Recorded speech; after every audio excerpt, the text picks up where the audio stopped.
Alright, let's go over the Showtime card. A card that I was very proud of. I enjoyed all the matchups. All three fights to me were excellent. The Demetrius Hopkins and the Charlo brother, Jarmel.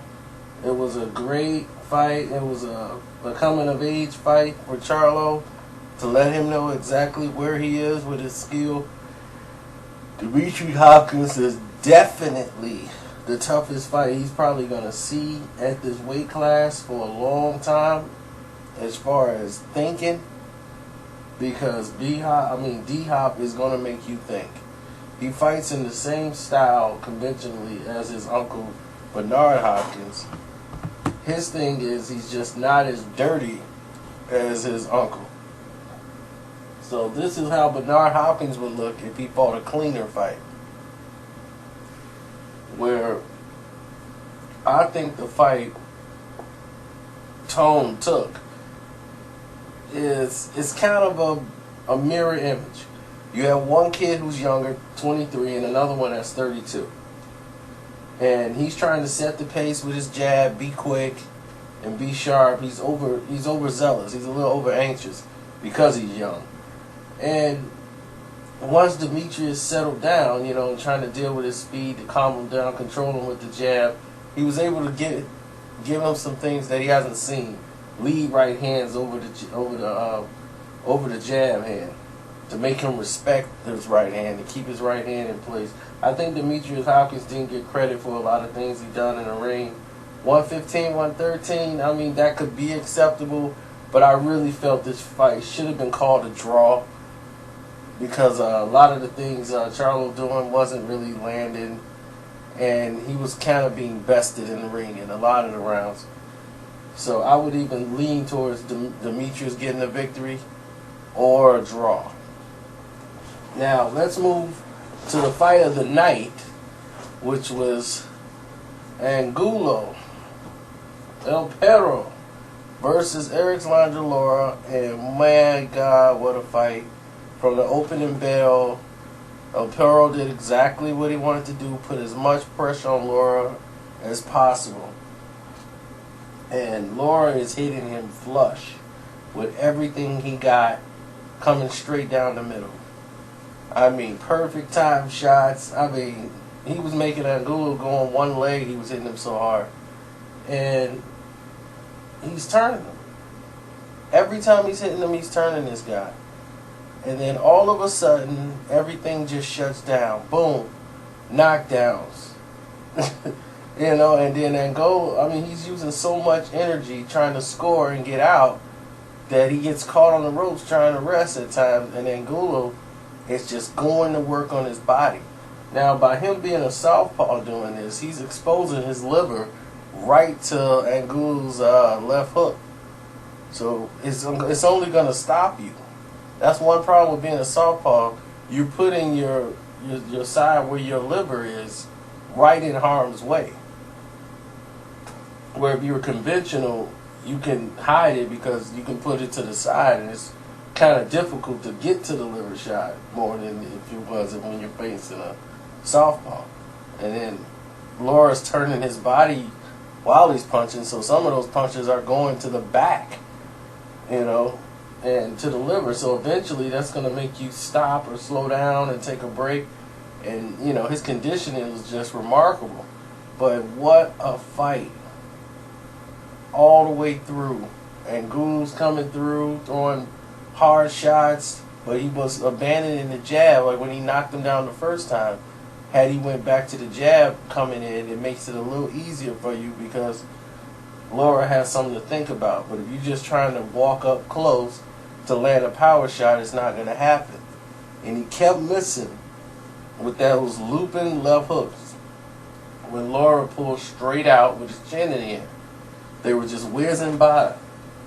But as the fight goes on, people get a little slower and things slow down, and he just got clipped trying to get out, and he gets clipped and he goes down, and this time he's badly hurt. But Angulo is not doing what he's supposed to do, come in behind the jab. He comes in stalking the head, and and he's trying to knock him out, but Lara's skilled enough to get out of the round, and then he comes back stronger the next round because Angulo's headhunting. And then I don't know if it was a thumb in the eye or what it was, or a finger, but it looked like he broke the orbital bone of Angulo, and immediately Angulo went to his corner and said, "The fight's over. I can't fight anymore." And you see like a hematoma just growing over his face. It's like spreading, and that was bad. But man, what an epic fight, man! In the turn of events, just when it looked like Lara was in dire straits and he boxing to get himself back into the fight, and then something like this happened, boom, there you go. And let's go to the main event. Marcos Maidana, Josecito Lopez. Oh my God, was the punches blazing in this fight. It was just as I predicted. You know, I felt that Lopez, though, would be smart enough to take it to the later rounds, but he's got so much heart. There's so much willpower to where he puts himself, his heart gets ahead of himself and puts himself in a dangerous situation. He'll be kicking himself over this fight for a long time. This is a fight he had in the bag, and he just lost it at the end. He goes ahead and lets this guy, Maidana, regroup. Maidana comes out, he's throwing power punches, he's jabbing though, and he's boxing a lot better. He's throwing punches straight down the middle, he's not looping his shots as he used to. And he's throwing them straight down the middle, but he's a little slower. Still hard punches, just a little slower, and Lopez is faster than him. And he decides that he wants to box and not put a lot on the punches, but he's making a mistake. What he should do is keep Maidana at the end of your punches, keep turning him, go to the body, pay him in the body with something that's meaningful, and down the road it's going to matter. But by then he takes a shot, they cracking, they going right at each other. It's an all-out brawl.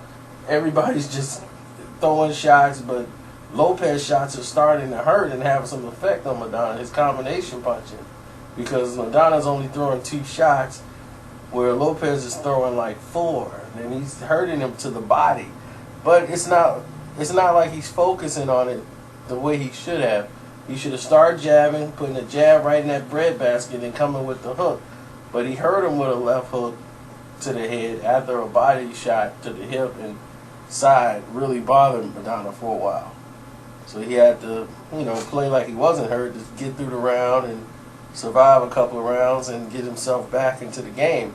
Now, what Lopez did that was just crazy and didn't make any sense was that he stopped jabbing. He started going right in and he backed himself straight up against the ropes.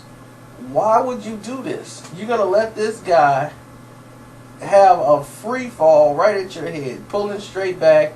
You're coming at the end of these right-hand shots. You're leaning back on the ropes. So it's tea time for Maidana. It's just like Christmas. It just came right here in June. You're laying on the ropes. All he's going to do is wail on you. And you just start fighting a dumb fight. From that point on, an unnecessary fight. All you had to do was work your jab and get to the center of the ring. Even if you were tired, Maidana's only throwing 2 punches. You weather the storm, tie him up, and then you reset and you start again. You can rest. You don't have to lay up on the ropes and let a power puncher key off on you. It just doesn't make any sense how this fight just turned.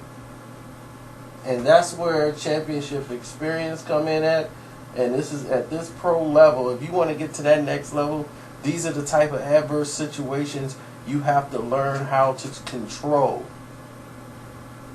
And this is what separates the great ones from the average ones. But overall, it was a great night for boxing all around. I'm very intrigued to seeing what they have to, what they're going to bring next. And I'm out. Popcorn.